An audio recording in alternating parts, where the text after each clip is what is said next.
Okay, good morning, everyone, and welcome to the fourth and latest MEED briefing on the Iran conflict. Today, Colin Foreman, the MEED editor, and me, Ed James, head of content analysis at MEED, will be going through some of the impacts of the conflict on the GCC and wider MENA region projects market, taking a look at some of the latest data to understand and quantify what's been happening. And afterward, as ever, we will take some of your questions. So if you do have any questions for either me or Colin, please put them into the live chat box that you can see here on your YouTube page, and we'll do our best to answer them. So Colin and I will be going through a few slides. It should take about 15 minutes or so, and then we'll be happy to take your questions. So thank you very much for joining us. Right. So as I said, this is the fourth of our executive briefings, and today we'll look a little bit more about the impact on the projects market. The conflict's been going on for more than a month now, so we have some idea of the data that's come in and been able to analyze what's happening. So taking data from the MEED project tracking platform, we're tracking at MEED all major projects in the region worth more than $10 million. So we track every single project from the study stage all the way to completion. And therefore we're able to quantify what's happening in the market. We're able to see what projects are being awarded, what are being tendered, and we get an idea. After a certain amount of time, we can see what trends are happening in the market that we can then analyze. So let's take a look here at the contract award data for March, now that March is over. And before I start, I need to make it very, very clear that not only do we have Ramadan and Eid in March, there also tends to be a lag in adding the contract awards into a certain month. So it's inevitable that this March data that you see here will rise a bit, not considerably, but it will rise a bit. But we can see from the graph on the left-hand side that in January and February, we saw between $20 billion and $26 billion worth of contracts awarded in those 2 months, and a total of 84 in January and 80 contracts in February awarded in the GCC. That's for contracts across all sectors, oil and gas, power, construction, infrastructure, and so on, and very good performance in January and February. In March, the data that we've just seen, the data we've just seen, we can see here that in March, however, the value of work awarded has declined quite considerably to just $11.7 billion during the month, and 25 contracts in total awarded. Now, again, as I must say, this number may rise a bit, but we can see that that number is considerably down on the January and February numbers when you compare them. That's not necessarily surprising, given the fact that we are in the middle of a conflict and some slowdown is expected. But it just goes to show that on the one hand, the conflict is having an impact on the market, but on the other, activity is still going on. So I think from both perspectives, that's quite interesting. Now, from a country perspective, in terms of that data for the first quarter of the year by country, you can see that the UAE is leading the way by some considerable margin here, about $30 billion awarded in the UAE, 50% of all contracts awarded in the first quarter, followed by Saudi Arabia, which is clearly going through that recalibration exercise at about $10.7 billion, much well down on previous years. Qatar, thanks to a large LNG contract awarded in February, $8.8 billion. Then Kuwait, 5.7, Oman, 3.9, and Bahrain, the smallest market in the region, only $27 million that we are aware of awarded in the Q1. Now, I've just seen a question in the chat, actually, about Dubai's real estate market, impact on the Dubai real estate market, which it's a very timely question, because here I've got a slide answering it, and you'll be, hopefully this will answer that question. And just a reminder, if you do have any questions, please put them into the live chat. And Colin and I will do our best to answer those questions. So I can see them already coming in. We'll do our best to answer those after these slides. Right, so in terms of the value and number of contracts awarded in the Dubai residential and mixed use market in March compared with January and February, you can see January 28 contracts, February 36, $2 billion, $2.4 billion. And in March, that number has fallen. We can see that 10 contracts in that segment were awarded in the Dubai real estate market, but $1.4 billion. So still fairly healthy in terms of contract award activity. But you can see that initial data suggests that there has been an impact on the market, as you might expect. On the right-hand side, you can see the key contracts awarded that we are aware of. This number might increase slightly, but you can see that despite the conflict, we're still seeing in the UAE some work being awarded. Taking a look at a different aspect of the available data out there, taking data from the Dubai Land, the real estate authority, we can see that the number of new Dubai residential project licenses in March was about 29. And you can see those 29 project licenses issued on the right-hand side, and the developer and the projects. And that 29 compares, it's not too dissimilar from the 33 issued in January. It is down on the February number. There are ups and downs in different months, and given that March was Eid and it was Ramadan and the conflict, actually that number has really stood up quite nicely, especially compared with the January data. So we can see here that actually, despite the conflict, despite everything that's happening, developers are still launching projects. Projects are still being applied for licenses to start marketing and selling. Contracts are still being awarded. Tenders are still being issued. So yes, inevitably, there's going to have been an impact on buying and selling of real estate in the UAE due to the conflict, for sure. But at the same time, construction activity continues and work is continuing.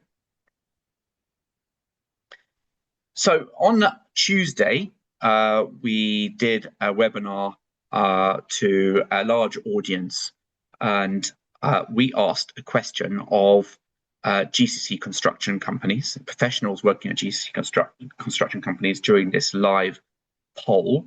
And we asked them 2 questions, asking them what they are seeing and experiencing during this difficult time. Now, first question we asked, 255 companies, professionals responded.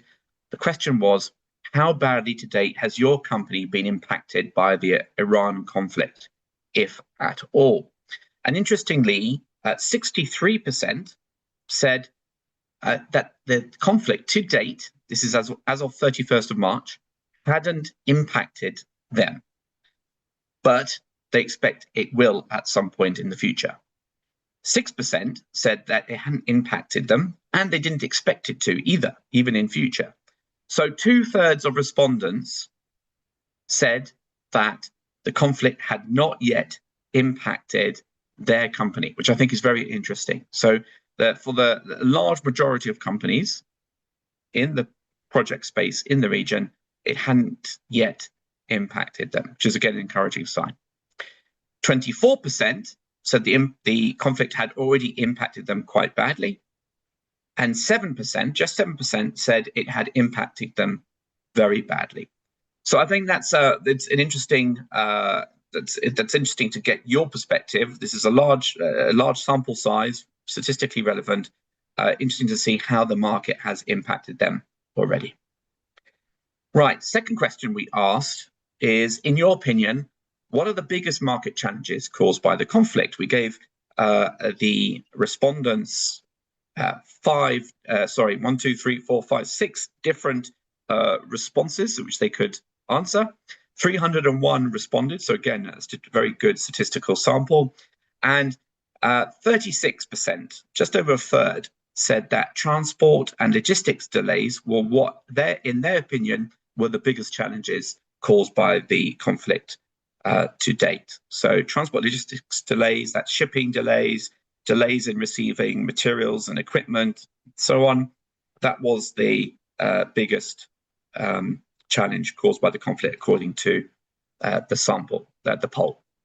30% said a slowdown in new business opportunities was what they thought was the biggest challenge. So that's a slowdown in new tenders, new contracts, and new opportunities to win work. So I think that's quite interesting. 15% site shutdowns and or cancelled contracts. Just 15% said that they felt that this cancelling of projects or shutting down of projects was going to be the biggest challenge. 8% said a shortage of key materials. 8% said working capital and liquidity constraints, and just 3% said other. So 36%, I think, clearly feel that there's the transport and logistic delays caused by the Straits of Hormuz shutdowns, and the problems we've had with getting materials into the region. That was going to be the biggest challenge, followed by a slowdown in new opportunities. So again, I think that's quite revealing and quite insightful, getting your views and impact on the market.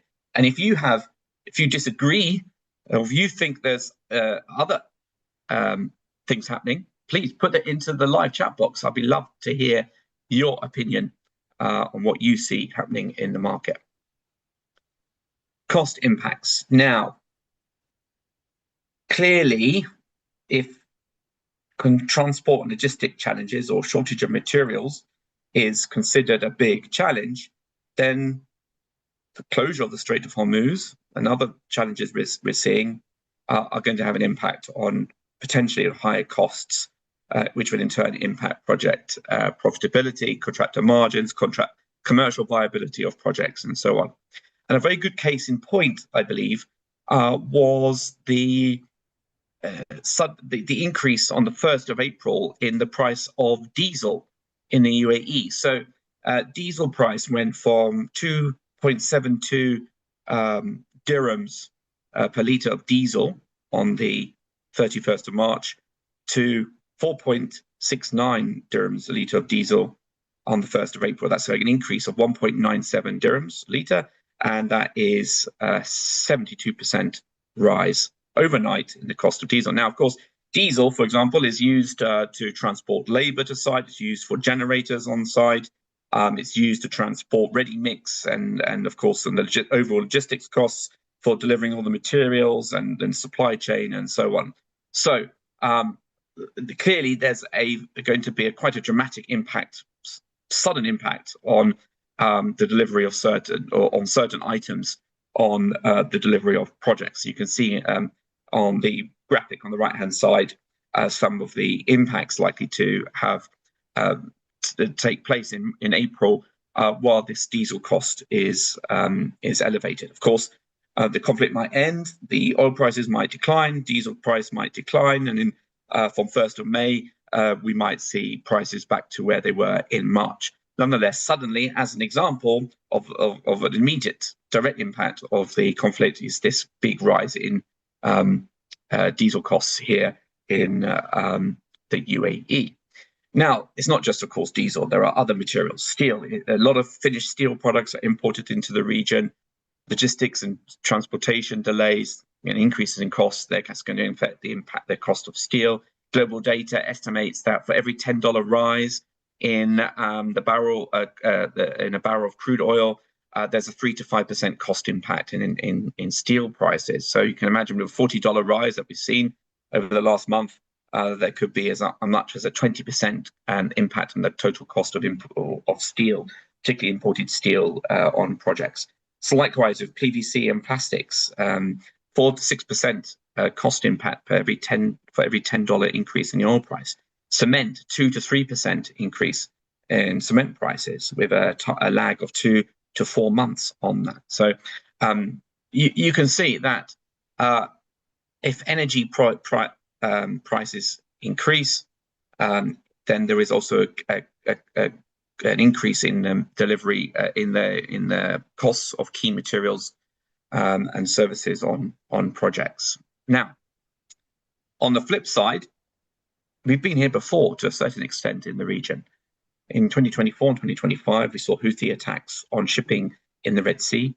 The Bab el-Mandeb Strait was closed or dramatically curtailed, and we saw big increases in transportation logistic costs, particularly to the west coast of Saudi Arabia, Neom and Tabuk area, and there were delays in materials as well.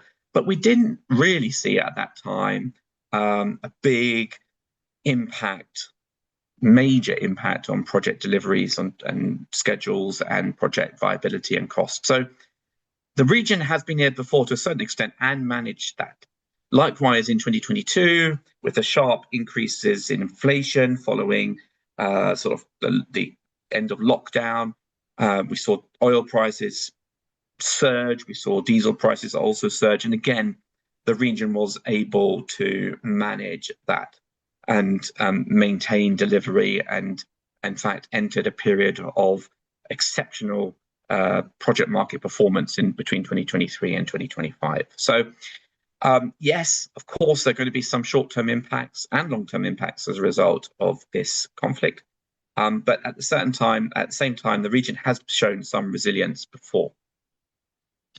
Okay, I'm now going to turn to the MEED editor, Colin Foreman, who's going to give an update on the latest project market developments in the region.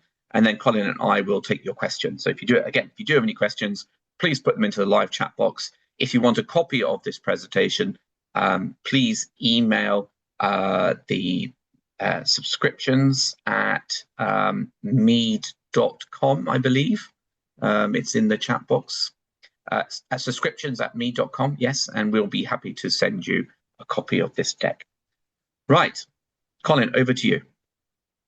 Thank you, Ed, and good morning, everyone. Ed, I thought your slides were particularly interesting. I enjoyed the contract awards and the numbers there. We always talk about that idea that is the glass half full or half empty, and that really reflects in the contract award numbers for March. And then the following slide on people's perceptions as to whether the conflict's going to impact them. It seems to suggest that 2/3 of people are saying that the glass is half full, and a third are saying it's maybe half empty. So some interesting numbers there in terms of how the market's performing and how people expect the market to impact them going forwards. Anyway, to move on to project updates. Despite there being a lot of news obviously coming out on the conflict, there's obviously been impacts and strikes on various bits of infrastructure across the region, with all GCC countries affected to differing degrees, and also attacks targeting all sectors. So we've seen attacks targeting oil and gas, industry, other bits of infrastructure such as airports in particular have been on the receiving end of targeting as well. So there's been quite a broad spectrum of news in terms of the conflict. However, at the same time, there's been a steady flow of news coming out in terms of what's happening on major projects across the region. So this first slide here is just looking at what's happening in the energy and utility space. So Saudi Aramco, there's contractors lining up and are soon to be winning work on some major oil field developments and gas developments in the region. So that's a sign of ongoing progress in terms of the oil and gas space. On utilities, Abu Dhabi has received bids for another IPP, which will be the largest combined cycle gas turbine plant in the UAE. So that's a significant project on the power generation side of things. And then if we look a little bit further outside of the GCC, We see that Siemens Energy has signed manufacturing agreements for power plants in Syria. Just an interesting side note, the Siemens Energy CEO was in Dubai recently, meeting with senior members of Dubai's leadership, Sheikh Maktoum bin Mohammed. So that shows that there's obviously businesses still engaging with the region, traveling to the region and having meetings to discuss what's going on at the moment. And no doubt we'll be discussing plans for the future. So that's on the energy and utilities side. Just one small comment before we move over to construction and infrastructure. Energy and utilities tends to be larger contracts, which tends to be a bit lumpy. So you'll often get a couple of big contracts happening in the same month, and then there might be a month where it seems a little bit quiet in terms of contract award, just because there's a fewer number of big contracts, whereas certainly construction tends to be a smoother flow of smaller deals. But moving on to construction and infrastructure, we can see probably the two most interesting things are tendering activity, actually, which is related to Maktoum International Airport in Dubai, which is the world's largest airport project. So there's bids gone in for the superstructure package, which is major construction work at the airport. So that's superstructure work covering the West Terminal, Concourse 1, Concourse 2, and Concourse 3. So that's arguably the most important construction contract that we've been waiting for progress on this year. And bids for that have gone in. Related to it, on the transportation side, there's a small section of metro which will lead from the Expo 2020 site onto Maktoum Airport, and there's a consultancy bid going on there, which the bids went in earlier this week. So we're getting some sense of progress on that one. And then in terms of contract award, there has been contract award continuing, particularly on the real estate side there. So two to highlight from this week, which is Karafi winning work for about 2,500 residences in Dubai South, and a contractor, Aroma International, winning a contract to win the Address Grand downtown building. So construction work still being let on the real estate space as well. So across the board, still quite a bit of activity, which is interesting to see. I think, as Ed said, construction work's continuing on site. If you travel around the city, you can see there's still work ongoing, but there's also work ongoing and tendering activity for future projects. Next slide. So just to try and crystal ball and gaze into the future and try and get some insight into what's happening in further down the field. And again, these are we need to see what happens in terms of the conflict resolving itself, which obviously then becomes a question of time. We've seen comments coming out of the US and Donald Trump recently saying 2 to 3 weeks. If we make that assumption and assume that the conflict will end in 2 to 3 weeks, we can start making some guesstimates as to what to expect. The market is slightly longer term, but certainly for now, across energy and utilities and construction and infrastructure, work on site is largely continuing. And as I said, a lot of tendering and award is still going on. In terms of what the priorities are for energy and utilities, I think the key one is going to be the repair and upgrade of facilities that have been damaged. As I mentioned, there have been assets that have been damaged in the energy and utility space, and related to that, the industrial sector as well. There's a question on the chat as to how quickly those things could be repaired. I think that's an interesting question. Those of us that cover construction, we always talk about time and cost.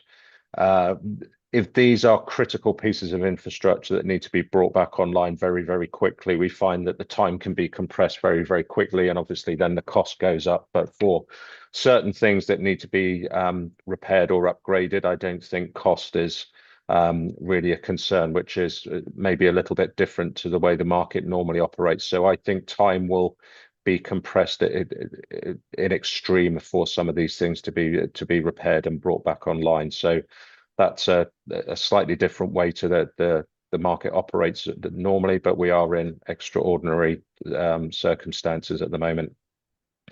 In terms of future projects on energy and utilities, I think the key word that's coming out across everything over the last few weeks is that one of resilience. I think um, the infrastructure in the region has shown that it is resilient, and there have been some forward-thinking projects which have helped mitigate some of the problems that we're experiencing today. I think that trend will continue.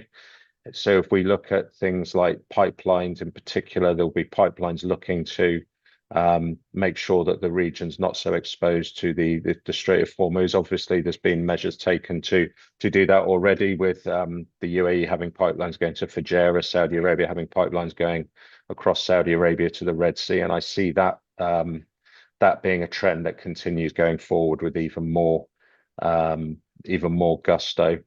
And also storage facilities. So storage facilities will also take a priority, just to build in further resilience into the energy and utilities sector. If we then turn to construction and infrastructure, as I said, the vast majority of construction sites are continuing as normal. Just as a little caveat, which is perhaps a little bit of a tangent, but I think it's worth mentioning, there have been some very high-profile contract cancellations recently at NEOM, mostly around the Trojena ski resort project.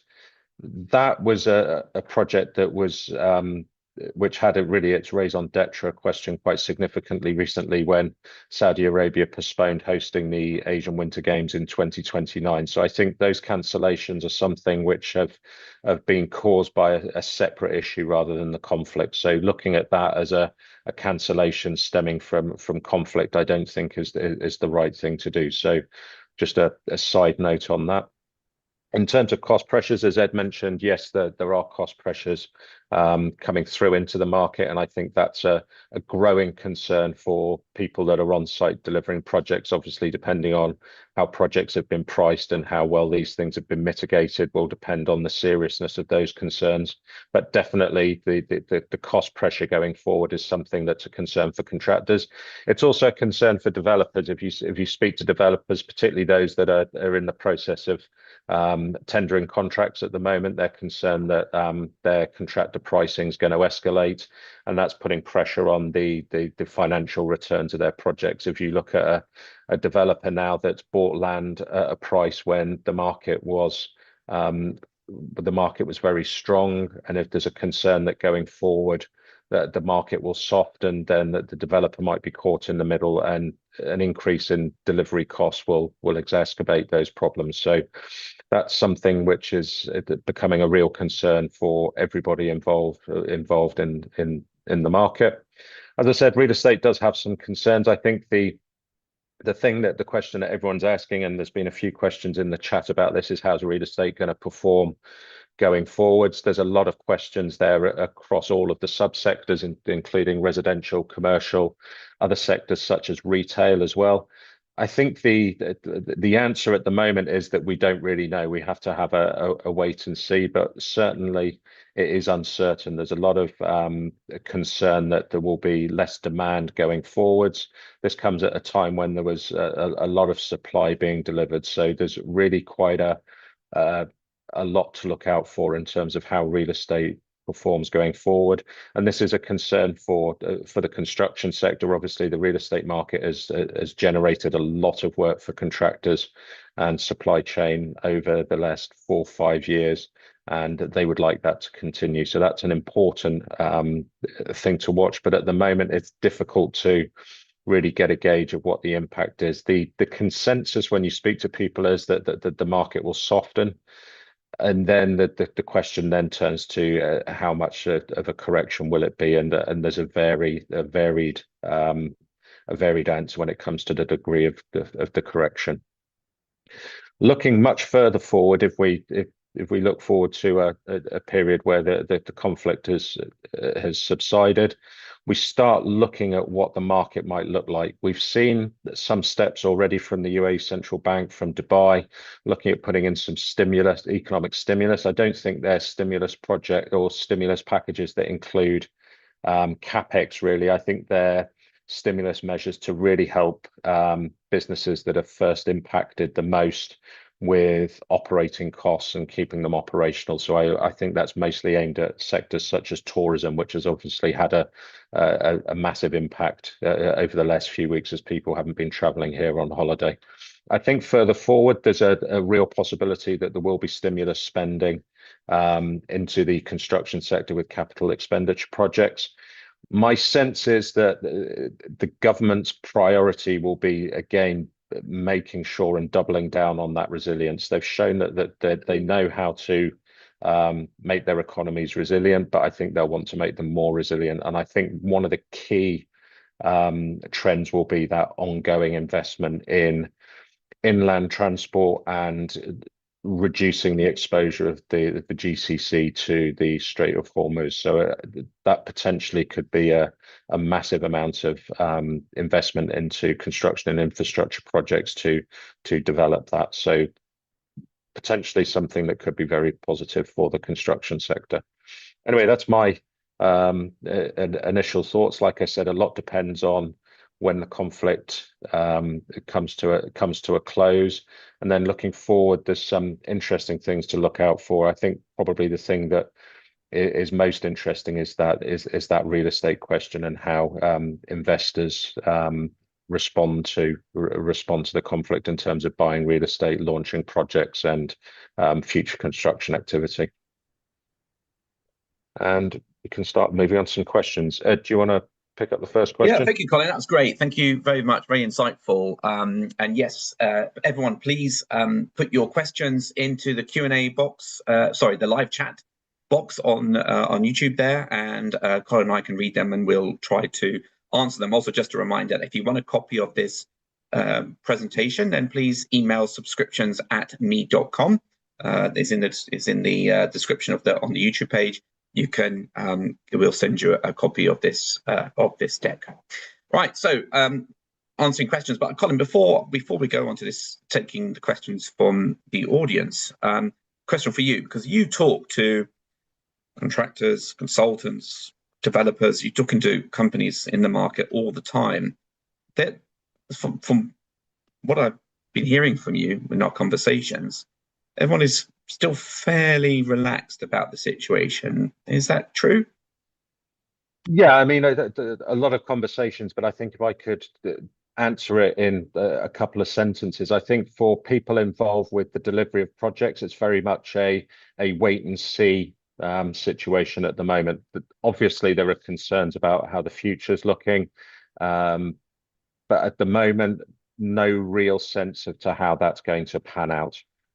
And depending on who you speak to, people's expectations could be negative or positive. But at the moment, it's very much a wait and see. But I think the immediate concern is the one of cost pressure, and the longer term concern is what will the future pipeline for work be. And I think the expectation there is that government work will still be there. The more difficult question to predict, the answer to is what's the private sector going to be like, and what's investors' response going to be to the geopolitical risk which has come into the market over the past month. And I guess a lot of that has got to do with when this conflict ends, right? So based on what I'm hearing from you, if the conflict was to end, say, next week, then from a construction perspective, things will be able to go back to normal fairly quickly. Is that right? Yeah. But certainly if it continued for much longer, then that's when the problems will start arising, when stocks run out and materials, prices start the inflation and material costs start really kicking in. I think there's two aspects to the conflict ending. There's when does the conflict end? And obviously the sooner the better for people that are operating and working on projects. I think the other one, which is a little bit more tricky, is how does it end?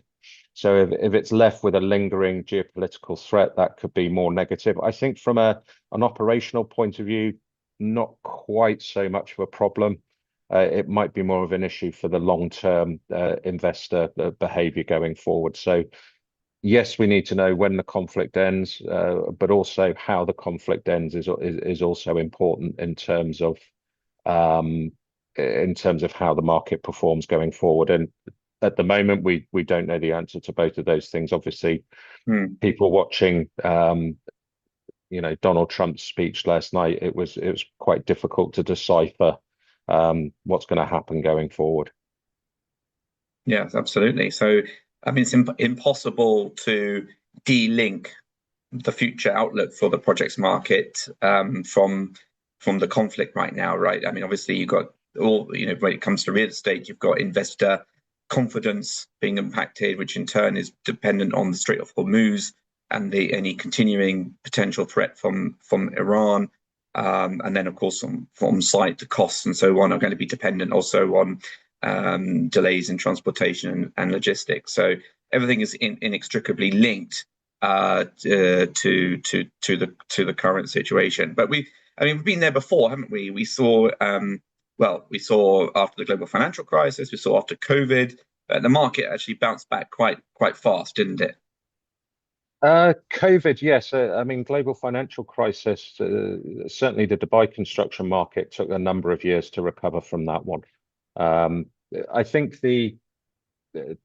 really it comes down to how people perceive risk going forward, and there's two sides to that. There's one that there's so much risk now in terms of the potential for conflict that it's a market that's not interesting. But then on the other side, the view could be that there's been a conflict and the UAE's been able to defend itself pretty comprehensively, and there's been a limited impact, and it's for the most part continued with business as usual. So there's two sides to that risk assessment, and different people will assess it differently somewhere along that scale. I think the other one, which is also very important, and I think we'll see this play out going forward, is that question of relativity. So I think investors or people that have got options to invest or live in markets where they might get that stability that they're looking for, maybe they'll sit on the sidelines for a bit longer. But there's a lot of people in the region that invest in markets that have got issues in their own home markets that will have a different attitude to risk than people from other markets. So I think that relativity question is one that's really important. And even that's from the political side. I think on the economic side as well, if the region can show quite quickly that it's a market where there's still investment going on and people can participate in the strong growth, added things like low levels of taxation, good quality of life, then I think people will see it as somewhere that's still somewhere to live, invest, and do business. Yeah, absolutely. And I think this is why it's so important for, we've seen the GCC states push for a conclusive end to the conflict with, a definitive conclusion to the Iran nuclear question, and sort of removal of any perceived Iranian threat for the sort of long-term health of an investor perception of the region. Right, so we've got lots of questions from you. Thank you very much. Keep asking them, and going to try and answer them if we can. Okay, so first question, a question that I've been asked a few times before is, what about the opportunities for repairing damaged plants? Now, of course, we've seen some destruction of tank farms, some data centers.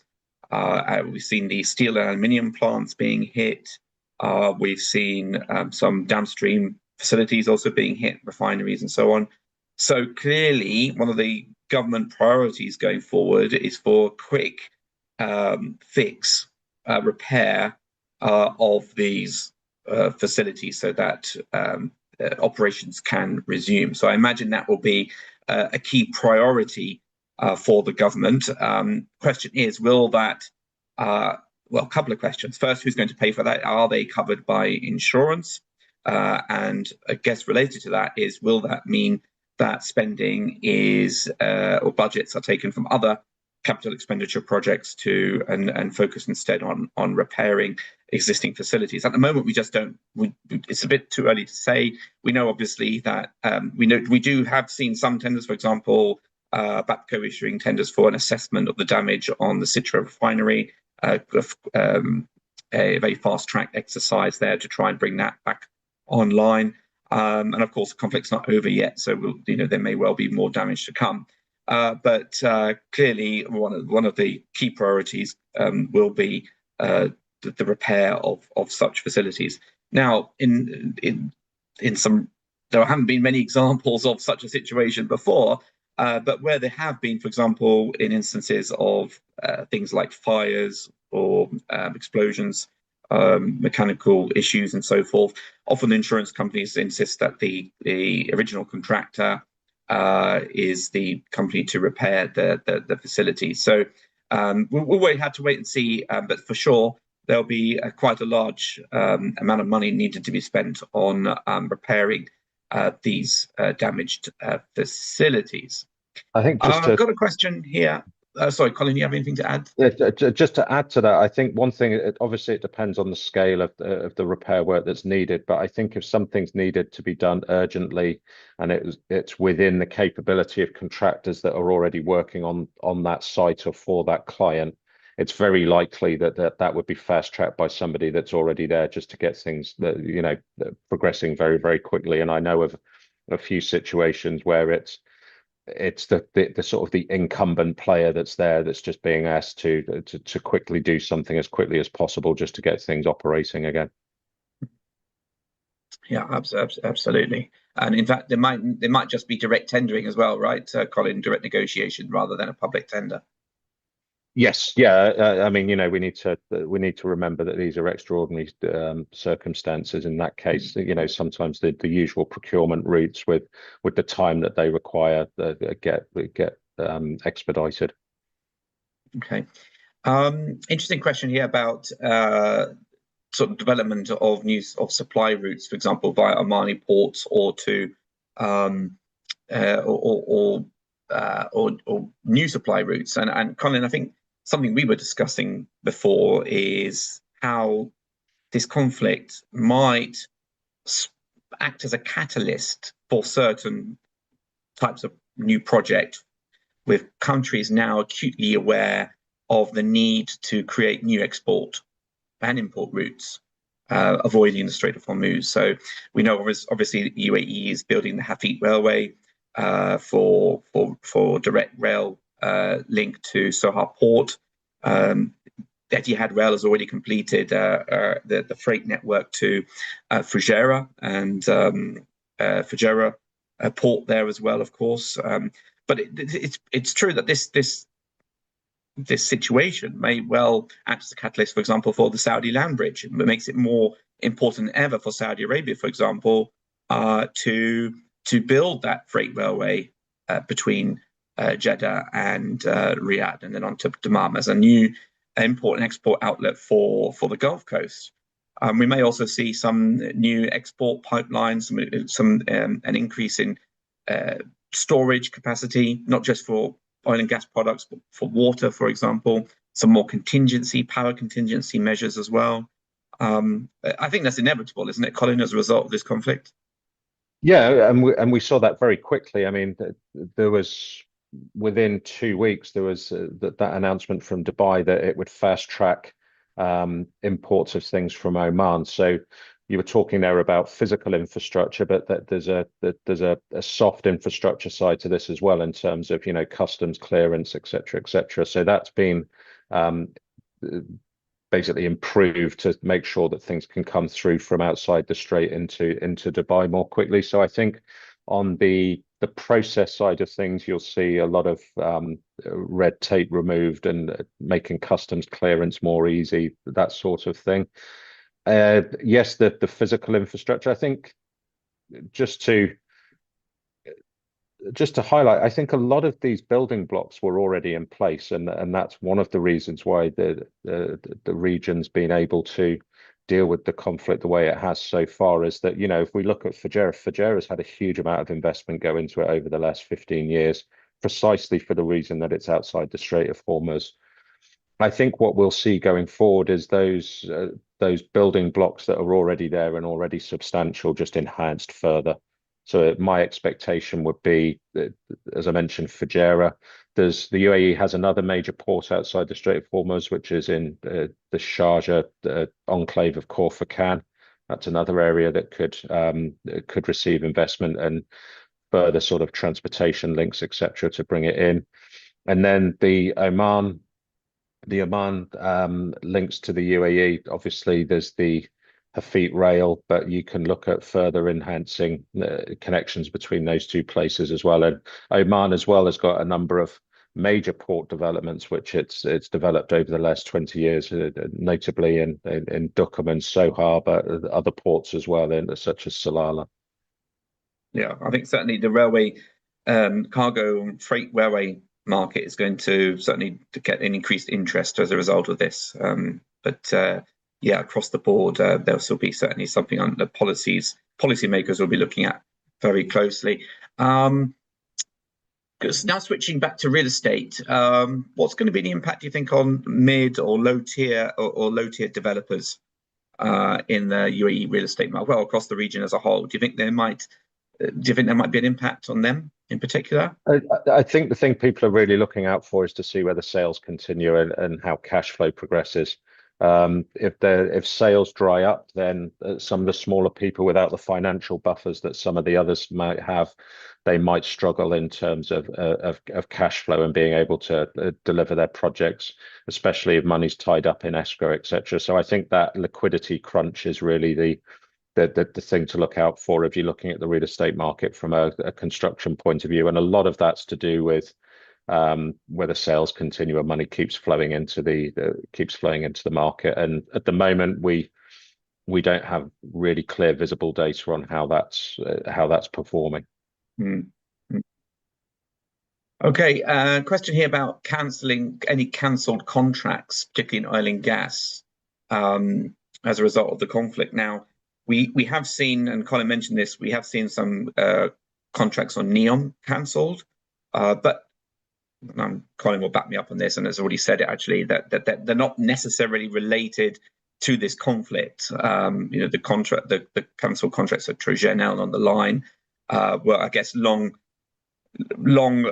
expected, given the sort of movement of the Asian Winter Games and some of the rescoping of the line that's taken place. So perhaps not surprising those contracts have been cancelled, but I personally am not aware of any ongoing contract that's been cancelled as a direct result of the conflict. Colin, have you heard anything? No. I think there's a few that I'm aware of that the start date, the sort of notice to proceed, has been delayed. But in terms of cancelling, no. Yeah, I think it's inevitable, isn't it, that if you were just about to sign a contract, you would take a look at the terms and conditions in a bit more detail and check for cost escalation clauses and force majeure clauses, or might even want to rethink the pricing strategy given the expected increases in costs and so on. So there might be a delay on some new contracts being awarded while everyone reassesses. But I think it's positive that at least in the first month we haven't seen any cancelled contracts. Of course, that might change if this conflict continues. On the flip side to that, there's someone that's got pricing in which pricing that was prepared earlier, and they've got a price in. They might be looking to sign a contract a bit more quickly just to lock in that resource before the cost problem creeps in. So you can look at it from two ways, really. Okay. I had a couple of questions about retail retail sector, and the impact on retail, which a lot of that, I guess, is related to sort of tourism and visitor numbers, especially in, say, somewhere like UAE and Saudi Arabia, and indeed a large chunk of retail sales, particularly in those two markets, are dependent on visitors, whether that's religious tourists or leisure tourists coming in, and so it's obvious if you go to the malls or drive in Dubai, for example, you'll notice that there's a lot less footfall. Saudi Arabia may be a little less more resilient because it has a much larger domestic customer base. but for sure, retail numbers are going to be quite badly impacted, while visitation numbers are down. You know, a related question is about imports of retail products and foodstuffs. Well, UAE, for example, and indeed all the GCC countries have long had these strategies for situations just like this, and have enacted their emergency food programs and so on. They've procured the supply chain, secured the supply chain over the years, and indeed, if you know, if we look at the fresh product market in UAE where we live, we're not seeing that many shortages. Colin, anything you want to add to that? Yeah, I think you discussed the situation there for physical retail quite clearly. Obviously, it's footfall and tourism, people working from home or people out of the country obviously has an impact on physical retail. I think the thing that's interesting to add is how online retail has been impacted. We've seen a lot of online retailers struggling with deliveries, partly through supply chain. The other issue has been technology outages, you know, impacts on data centers and the like. So I think the sort of the online retail space has been impacted almost as much as the physical retail. So I think it's been both sides of the coin there for the retail sector.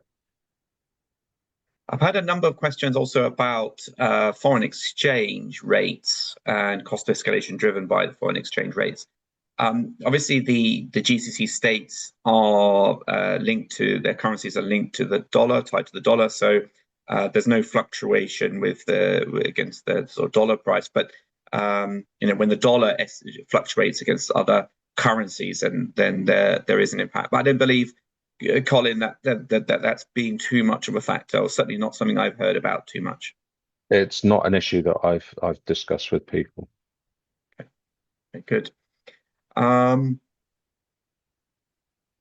Just checking other questions. Insurance costs are going to go up, aren't they?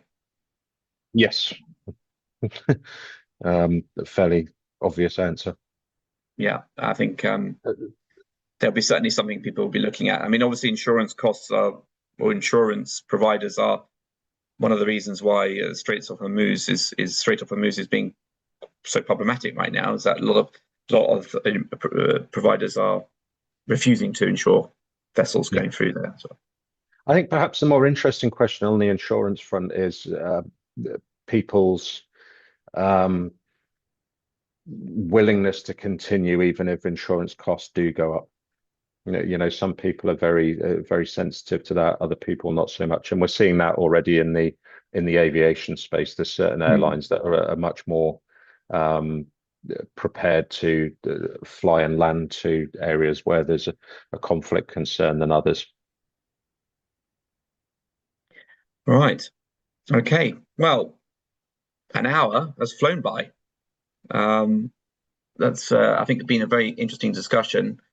Thank you to everyone for all of your questions and for joining us today. I hope you found it insightful and valuable, and that we answered a lot of the questions you may have been thinking about or issues that you might have been discussing. As ever, Colin and I are always happy to have a chat with anyone. Reach out to us at any time. We'd be always happy to hear your views, your feedback, comments, your questions, and hear also what your insights. But for now, thank you very much for joining us. We'll be doing another live webinar on YouTube very soon. We'll be looking at a different topic, and so watch this space.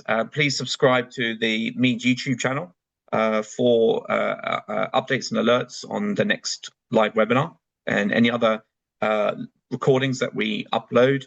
And also feel free, please, to follow our LinkedIn page, our mega thread on the latest updates and what's happening in the projects market and wider geopolitical macroeconomic environment in the region. And again, just a reminder, if you do want a copy of the presentation that we delivered today, then please email subscriptions@meed.com with your details, and we'll email you a copy. But from Colin and me, for now, thank you very much again for attending, and we'll speak to you all again soon. Stay safe and goodbye.